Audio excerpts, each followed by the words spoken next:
तो ये थे पुर्तगाली। ठीक है, तो हम इनको आने के क्रम में डिस्कस कर रहे हैं। तो पुर्तगालियों के बाद कौन आएंगे? डच आएंगे। और ये डच कहाँ के निवासी होते हैं? कहाँ के निवासियों को, रेजिडेंट्स को डच बोला जाता है? सिक्किम, डच। ठीक है, तो इनका आना जाना 1595 से शुरू हो गया था। ठीक है, आगमन ये इंपॉर्टेंट नहीं है लेकिन फिर भी फॉर नॉलेज, अंग्रेजों से पहले आ गए थे। और इन्होंने जो कंपनी अपनी एस्टेब्लिश की थी वो 1602 में की थी कंपनी। ठीक है, तो जो डचेज हैं वो कहाँ के निवासी हैं? वो हॉलैंड, आपने कंट्री का नाम सुना होगा हॉलैंड। एक क्रिकेट टीम भी होती है वर्ल्ड कप में, होती है शायद, होती थी पहले तो खेलती थी, अब का पता नहीं। तो ये जो हॉलैंड वाले होते हैं इन्हीं को डच बोला जाता है। तो 1595 से इनका आना जाना, इनके ट्रेडर्स का मतलब शुरू हो गया जो सी रूट के थ्रू। ठीक है, जब हम आने जाने की बात करते हैं तो ऐसा नहीं कि डचेस पहले इंडिया नहीं आए होंगे, बिल्कुल आए होंगे ट्रेड करने हमारे स्थल मार्ग से, लेकिन जो सी रूट से इनका आना जाना शुरू हुआ वो 1595 से शुरू हुआ। ठीक है, 1602 में एक कंपनी बनाई सारे डचेस ने मिलकर। तो मैंने आपको क्या बताया कि जब स्थल रूट था, स्थल मार्ग था, जब जमीन के रास्ते आते थे तो एक ट्रेडर आया, अपना सामान खरीदा, बेचा, ले गया, वहां बेचा, फिर आया, ऐसे उसका आना जाना लगा रहता था। लेकिन जब सी रूट के थ्रू जब इनको आना जाना पड़ा तो 50 दिन आने में लग रहे हैं, 50 दिन जाने में लग रहे हैं, फिर ट्रेड करना है, अपना सामान बेचना है, वहां से सामान खरीदना है, तो बहुत मुश्किल हो जाता था कि केवल एक ट्रेड 200 दिन में या एक साल में एक ट्रेड हो रहा है। तो इन्होंने क्या था, ग्रुप बना लेते थे ये लोग।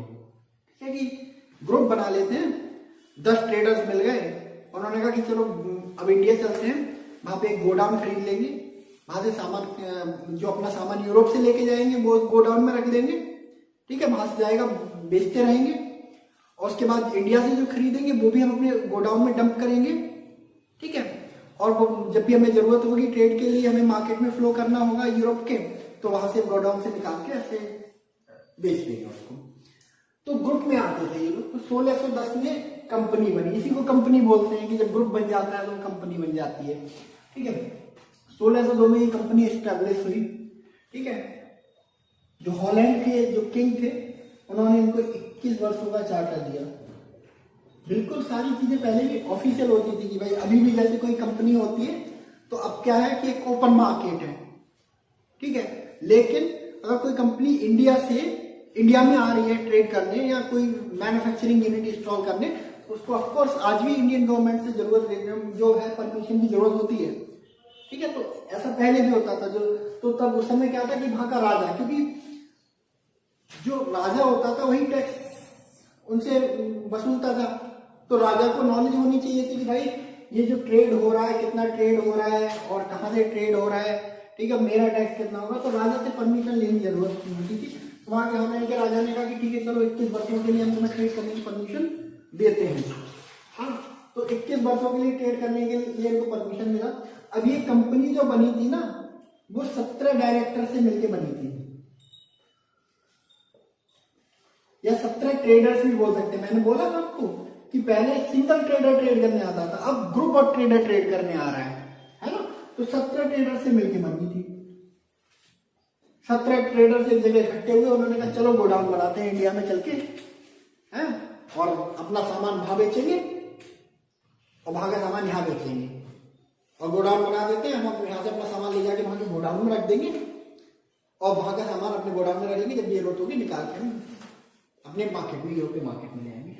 तो 17 ट्रेडर्स ने मिलकर एक कंपनी बनाई जिसको हॉलैंड के राजा ने 21 वर्षों का चार्टर दिया।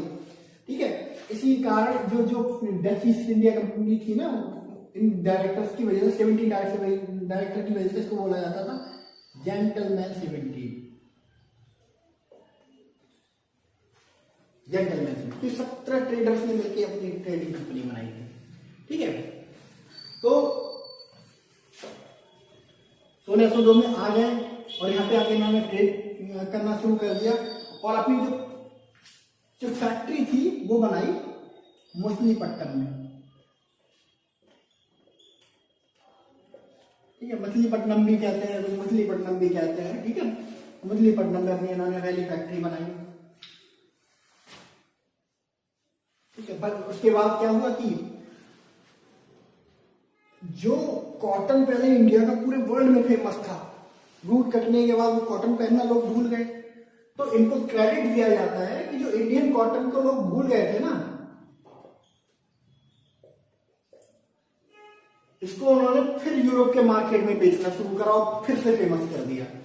ठीक है, जब पुर्तगाली लोग थे ना, उनका मेन फोकस रहता था मसालों पे, ऐसे जो डच थे ना, उनका फोकस जो रहता था कॉटन पे फोकस रहता था। ठीक है, लेकिन फिर वही ये दिल मांगे मोर वाली हालत कि अब आ गए हैं, और अब और भी पुर्तगाली तो पहले से बैठे ही थे वहां पे, अब इंग्लिश भी आ रहा है, फ्रांस भी आ रहे हैं, तो इनको इनमें शुरू होता है कॉन्फ्लिक्ट। ठीक है, और एक कॉन्फ्लिक्ट किससे कर रखते हैं? अंग्रेजों से। कई बार लड़ाइयां होती हैं। फाइनली 1759, नोट कर लीजिए, 1759 में होता है बेदारा का युद्ध। किनके बीच में? अंग्रेज और डचों के बीच में। ठीक है, जिसमें डचों की बहुत बुरी हार होती है, ऑलमोस्ट मतलब अपनी झाग ले लेके भागते हैं ये लोग। ठीक है, बेदारा में, तो 1759 में बेदारा का युद्ध हुआ अंग्रेजों और डचों के बीच में, जिसमें डचों की बहुत बुरी हार हुई और डचों को क्या था, इंडिया से वाइप आउट कर दिया गया, मतलब पूरी तरह भगा दिया गया। ये अपने शिप ले लेके भागे, और ये शिप ले लेके कहां भागे? इस टाइप के एरिया में, सिंगापुर, मलेशिया, इंडोनेशिया, ऑस्ट्रेलिया की तरफ लोग भागे। फिर बाद में इन्होंने सोचा कि ठीक है, अब रहने दो अंग्रेजों को, वहां इंडिया में रहने दो, हमें ये नया लैंड मिल गया है। और इंडोनेशिया, मलेशिया वगैरह में इन्होंने खुद का जो कंपनी थी वो सेटअप की, और ये काफी समय तक रहे। आज भी मतलब आप ऑस्ट्रेलिया, न्यूजीलैंड में आप जाते हैं, और इंडोनेशिया में भी कुछ जो टापू हैं, वहां पे आपको आज भी जो डच एथनिसिटी है वहां के लोग आपको मिलेंगे। तो ये इतनी शॉर्ट स्पान से हिस्ट्री रही कि 1595 में आए और 1759 में भाग गए, पूरी तरह वाइप आउट हो गए। ठीक है, उसके बाद नेक्स्ट कौन आएंगे हमारे?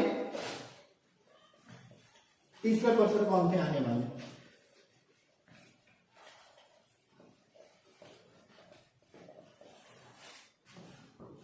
अंग्रेज।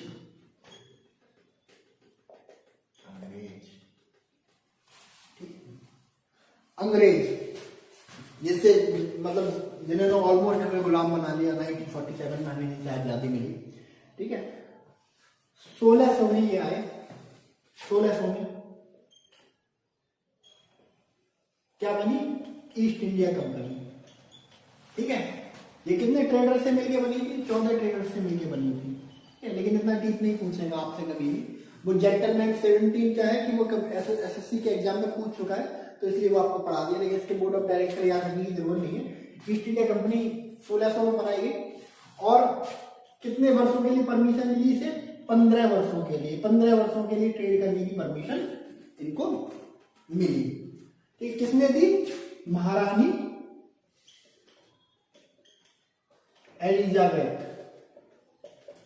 वो वाली एलिजाबेथ नहीं जिनकी अभी डेथ हुई है। ठीक है, ये एलिजाबेथ द सेकेंड थी, ये एलिजाबेथ द फर्स्ट थी, जो उस समय 1600 के टाइम पे क्वीन थी।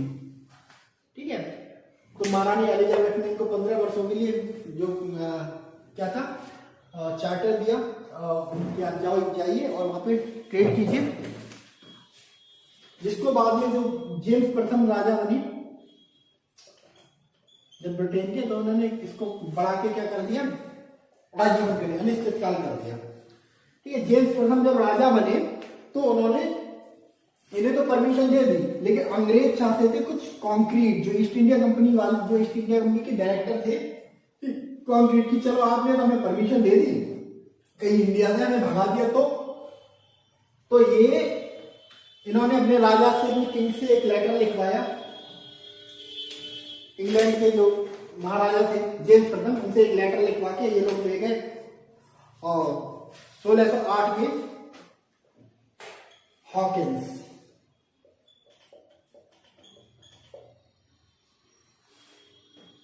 जो अंग्रेजी राजदूत था वो पहुंचा मुगल दरबार में। ठीक है, अब वो चला था 1600। अब पहले कोई टेलीफोन तो होता नहीं था कि हेलो अकबर मर गए, है ना, बताने के लिए। तो 1605 में अकबर की डेथ हो गई, लेकिन इनको पता ही नहीं था। इंग्लैंड में कैसे पता होगा कि अकबर की डेथ हो गई? तो वहां के राजा ने, इंग्लैंड के राजा ने 1607 के समथिंग भेजा हॉकिंस को राजदूत बना के। किसके लिए? कि परमिशन लेने की, भाई हम ईस्ट इंडिया कंपनी भेज रहे हैं मुगल बादशाह, और आप उनको परमिशन देना और अच्छी अच्छी छूटें देना ताकि वो ट्रेड करें, हमारे संबंध सुधरेंगे। हाँ, तो 1607 के समथिंग हॉकिंस चला, पहुंचा। अब जब वो पहुंचा तो उसे अकबर नहीं मिला, जहांगीर मिला, क्योंकि 1605 में अकबर की डेथ हो चुकी थी। इन्हें पता ही नहीं था। तो जो लेटर भेजा था ना, तो उस लेटर में डियर अकबर लिखा हुआ था।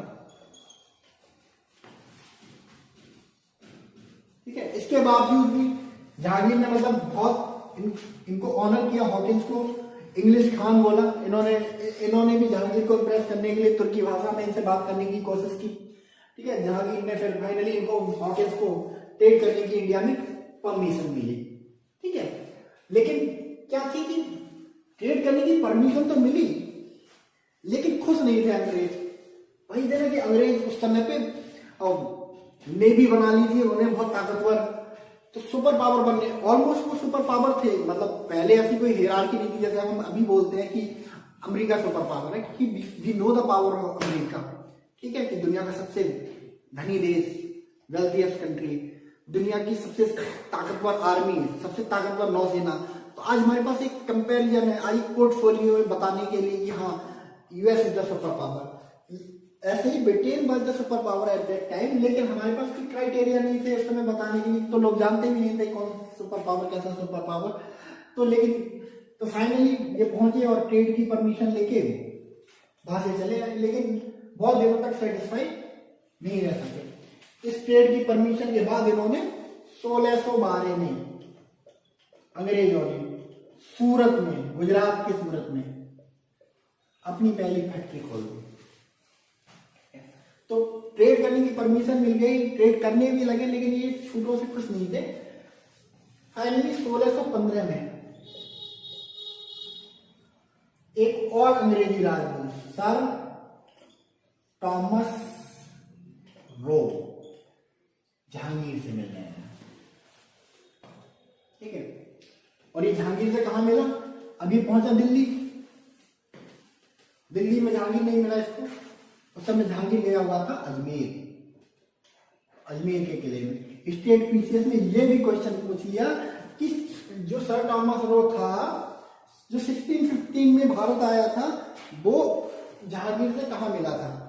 ऑप्शन देके रखे थे, आगरा, दिल्ली, अजमेर और जयपुर। ठीक है, तो मोस्ट ऑफ लोगों ने दिल्ली मारा, कुछ ज्यादा समझदार बने, उन्होंने आगरा मारा, क्योंकि Agra was the capital at that time, मतलब main capital at that time. हाँ, और जिनको नॉलेज थी उन्होंने अजमेर मारा, बाकी में जयपुर भी मार के आए, लेकिन अजमेर सबसे कम लोगों ने मारा था। लेकिन क्या था कि जो जहांगीर था वो अजमेर में मिला था सर टॉमस रो से। ठीक है, तो ये सर टॉमस रो के बारे में हो गया। उसके बाद जो ट्रेडिंग वगैरह इनकी शुरू हो गई। ठीक है, लेकिन ये रियायतों के डिफरेंट रियासतों में ये भटकते रहे कि भाई हमको कहीं थोड़ी बहुत छूट मिल जाए, है, और क्या कहते हैं, महंगे महंगे गिफ्ट लेके जाते थे, और थोड़ी मोड़ी क्या था, आर्मी तो उनके पास होती ही होती थी, और कॉन्फ्लिक्ट चलते रहते थे, तो क्या था, ये थोड़ी मोड़ी हेल्प भी कर देते थे। एज ए रिजल्ट 1632 में जो गोलकुंडा का शासक था ना,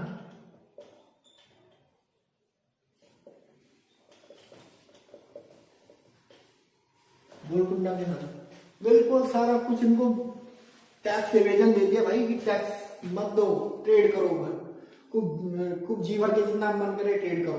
कोई आवाजाही तो मतलब अपने मतलब जो मिलिट्री थी, जो बॉर्डर्स पे रहती थी इनके, तो उनको बोल दिया गया कि इनके जो व्हीकल है उनको रोका नहीं जाएगा, इनके लोगों की तलाशी नहीं ली जाएगी, इनके लोगों से पूछताछ नहीं की जाएगी। मतलब अपने एरिया में ओपन छूट दे दी अंग्रेजों को ट्रेड करने की, ठीक है। और इसी फरमान को गोलकुंडा के शासन ने फरमान सुनाया, इसी को कहा गया सुनहला फरमान।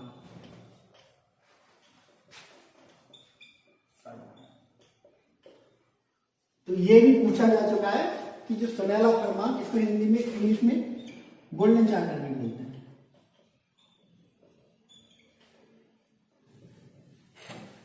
अंग्रेजों के लिए गोल्डन चार्टर सुनहला फरमान किसने जारी किया? गोलकुंडा के शासक ने। कब जारी किया? 1672 में। दोनों क्वेश्चन पूछे जा सकते हैं, ठीक है। तो आप इन्हें नोट कर सकते हैं। बाकी तो जो आपको पीडीएफ प्रोवाइड की जाएगी उसमें सारे नोट्स आपको एज इट इज दिए गए हैं।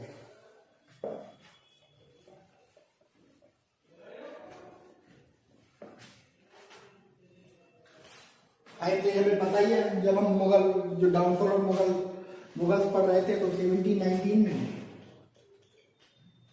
जो फर्रुखसियार था, जिसको ग्रेटेड कायर बोलते हैं, अभी पिछले हफ्ते ही पढ़ा है हम लोगों ने, पिछले सेशन में ही पढ़ा है, इनको हो गया फोड़ा। अंग्रेजों को ये बात पता चली कि भाई मुगल बादशाह परेशान है, फोड़ा होके रखा है, ठीक नहीं हो रहा, ठीक है। तो इनको क्या था, उस समय पे इनकी जो मेडिकल साइंस थी ना थोड़ी एडवांस हो चुकी थी, तो इन्होंने जो अपना डॉक्टर भेजा था और उसने फर्रुखसियार का फोड़ा ठीक कर दिया। भाई फर्रुखसियार मुगल बादशाह, वही वाला टोन की क्या चाहिए, उन्होंने कही रियायतें चाहिए, बहुत सारी रियायतें, इतनी रियायतें मतलब रियायतें दे दी। अब मान लो 1632 में जो रियासतें केवल गोलकुंडा में मिली थी, 1719 में वही पूरी रियासतें, जितनी भी टैक्स की छूट वगैरह थी, आवाजाही को रोकने की वो थी, अब वो इन्हें इंडिया लेवल पे मिल गई। तो इसको बोला गया अंग्रेजों के लिए मैग्ना कार्टा। ये जो फरमान जारी किया कि भाई इन पे कोई टैक्स वैक्स नहीं लेगा, अंग्रेजों के लिए इसको मैग्ना कार्टा बोला गया, इस फरमान को मैग्ना कार्टा। तो इस तरह ये अंग्रेजों की हिस्ट्री हुई।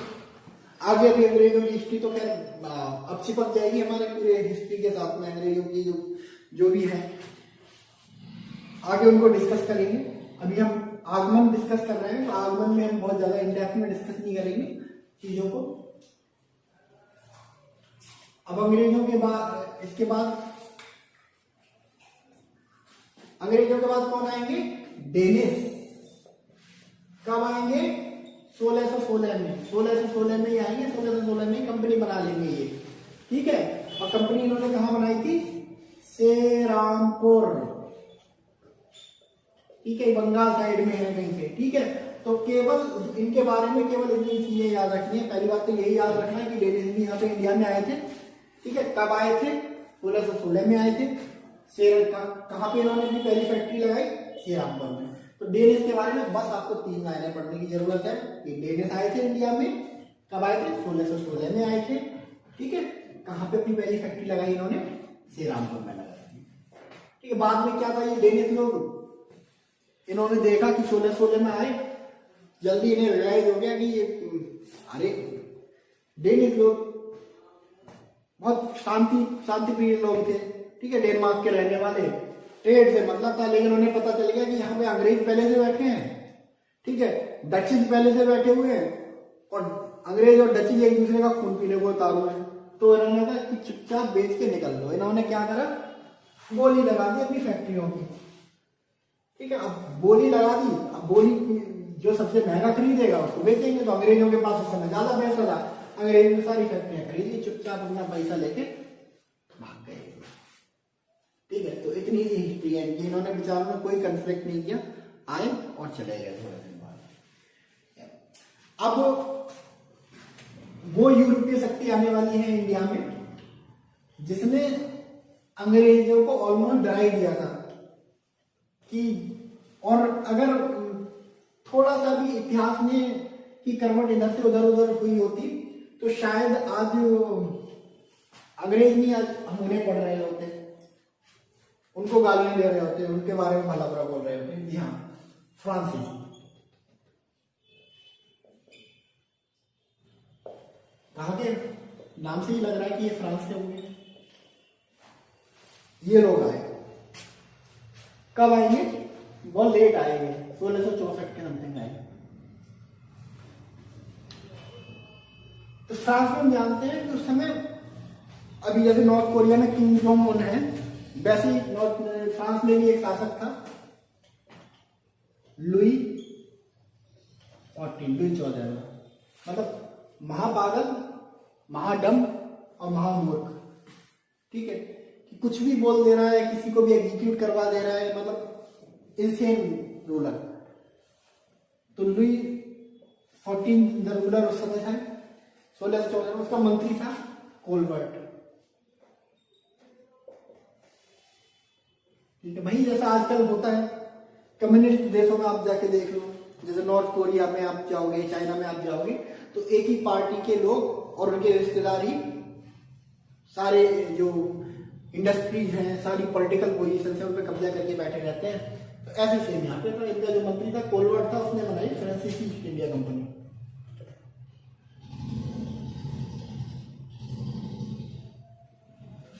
ठीक है, अब फ्रांसीसी ईस्ट इंडिया कंपनी आई, इंडिया में एस्टेब्लिश हो गई। लेकिन क्या था, जहां अंग्रेजों की ईस्ट इंडिया कंपनी थी ना, वो भले ही परमिशन लेके आई थी इंग्लैंड के राजा या महारानी से, लेकिन उसको अपने हर डिसीजन के लिए ना अपने डायरेक्टर्स की तरफ नहीं देखना पड़ता था, या ब्रिटिश गवर्नमेंट की तरफ नहीं देखना पड़ता था। उसके पास इंडिपेंडेंस थी इंडिया में अपने डिसीजन लेने की। लेकिन इनके साथ ऐसा नहीं था, इनको अपनी हर परमिशन को सैंक्शन कराना पड़ता था फ्रांस से, राजा से सैंक्शन कराना। और यही हमें लास्ट में यही इनके विनाश की वजह बनी कि कंपनी आपकी इंडिया में है, डिसीजन आप फ्रांस से ले रहे हो। अरे इंडिया के बारे में भाई अच्छा डिसीजन ले पाएगा ना जो इंडिया को जानना होगा, समझना होगा, ना कि वहां बैठा एक पागल राजा जो किसी को भी एग्जीक्यूट करवा देता है, कि उसका मंत्री। ठीक है, और यही वजह बनी ईस्ट इंडिया, जो फ्रांसीसी ईस्ट इंडिया कंपनी है, उसके डाउनफॉल की।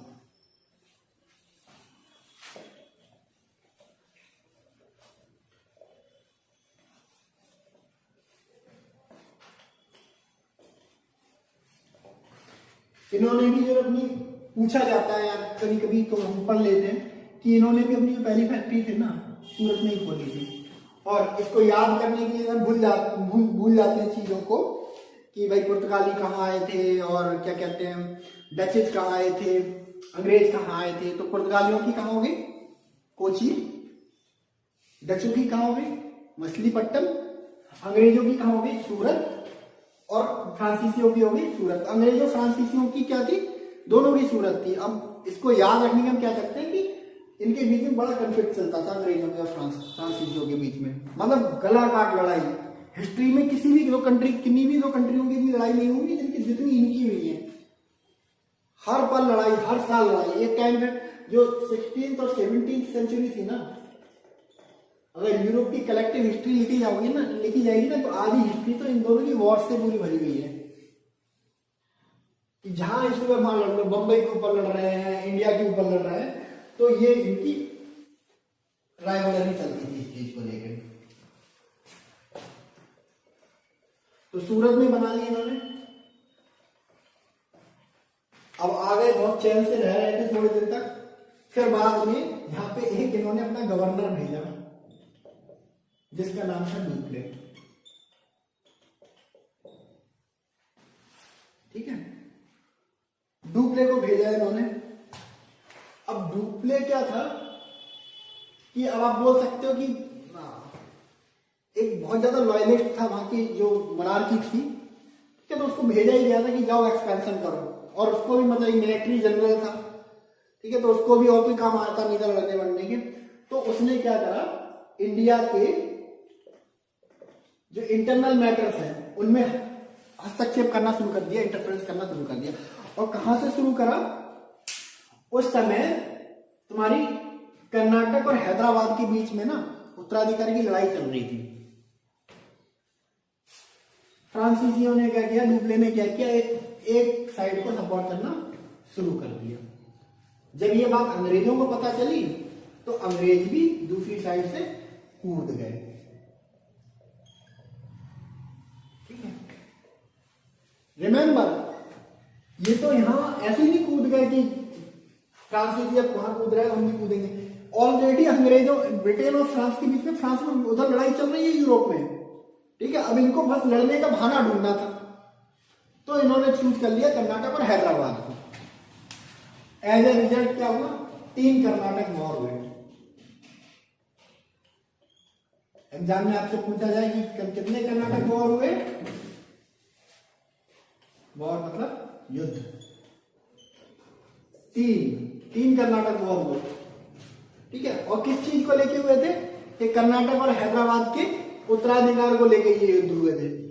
ठीक है, उसके बाद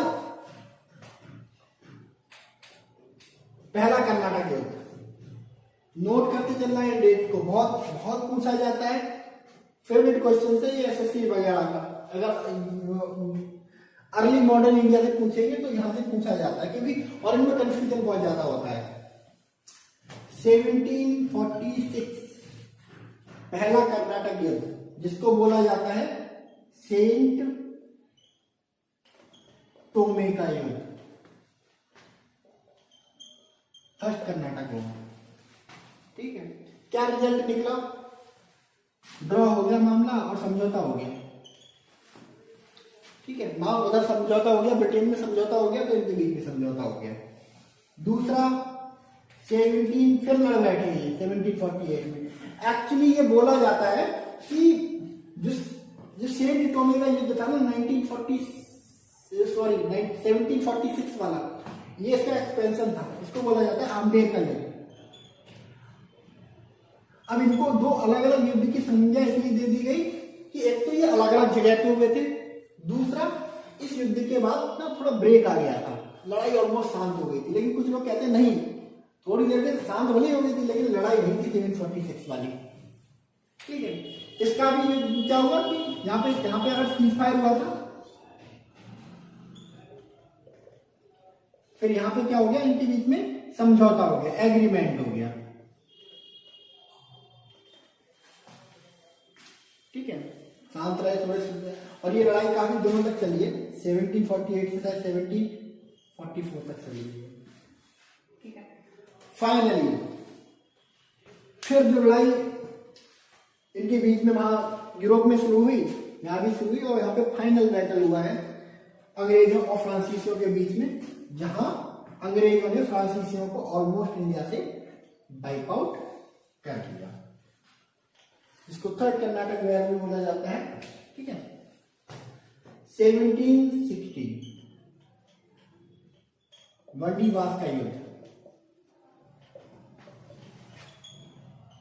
ठीक है, फ्रांसीसियों और अंग्रेजों के बीच में हुआ था। अंग्रेजों की मतलब भारी जीत हुई, ऑलमोस्ट वाइप आउट कर दिया फ्रांसीसियों को इंडिया से। इनकी सारी कोठियां, सारी फैक्ट्रियां और सारी संपत्ति छीन ली, और इनको कहां सीमित कर दिया, पौंडीचेरी में। केवल पौंडीचेरी में फ्रांसीसी रह गए, सिर्फ पौंडीचेरी में। तो आज भी देखें जब आपको पता है, जब फ्रांस के प्रेसिडेंट के इलेक्शन होते हैं तो इंडिया में भी वोटिंग होती है, पोलिंग बूथ बनाया जाता है इंडिया में, पौंडीचेरी में। तो जो पौंडीचेरी में जो फ्रांसीसी लोग रहते हैं वो वोटिंग करते हैं। तो ये बड़ी डेमोक्रेसी की बड़ी विचित्र घटना है। आप लोग भी मतलब इससे कुछ सीख सकते हैं कि मतलब कितनी वैल्यू है आज भी, कि सालों से, कब से जैसे मोनार्की थी, एक हार्श मोनार्की थी फ्रांस में, ये वहां से तब से निकले हुए लोग, और आज भी मतलब फ्रांस में बिलीव कर रहे हैं। हाँ, और आज भी उनके लिए, वहां के प्रेसिडेंट के लिए वोट करते हैं। और फ्रांस की सरकार भी इन लोगों का इतना ख्याल रखती है कि भले ही बहुत थोड़ी मात्रा में है, लेकिन डेमोक्रेसी में एवरी वोट मैटर्स। ठीक है, कितने भी हैं, 100 हैं, 200 हैं, उनके लिए भी इंडिया में पोलिंग बूथ बनाया जाता है। तो it's a big achievement in the मतलब विक्ट्री ऑफ डेमोक्रेसी। तो वांडीवास के बॉन्डिवास का युद्ध हुआ फाइनली, और यूरोपियों में जो भी यूरोपीय आए थे उसमें ब्रिटेन की सुप्रीमेसी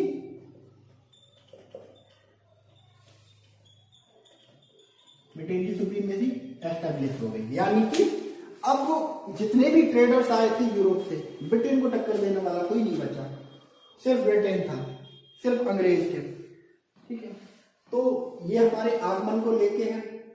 और फ्रांसीसी ऑलमोस्ट खत्म हो चुके हैं, डेनिस अपनी कोठी बेच के जा चुके हैं। ठीक है, और डचेस को हरा के भगा ही दिया।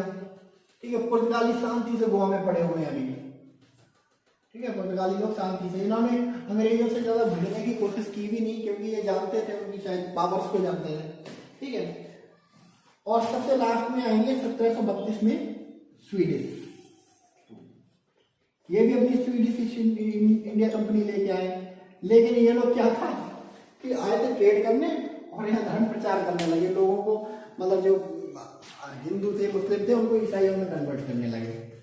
ठीक है, तो इस वजह से इनकी रेपो भी खराब हो गई। और जब आपका ध्यान ट्रेड से हटके रिलीजन पे जाएगा तो फिर ट्रेड तो फिर सेकेंडरी चीज हो जाती है। तो ये आने, इन लोगों के आने का क्रम, कंपनियों के एस्टेब्लिश होने का क्रम था। तो अब सारे ऑलमोस्ट सारे लोग खत्म हो चुके हैं, फ्रांसीसी जा चुके हैं, डेनिश जा चुके हैं, पुर्तगाली रह गए हैं, शांत हैं, डच को खत्म करके भगा दिया अंग्रेजों ने, तो मोनोपोली हो गई अंग्रेजों की।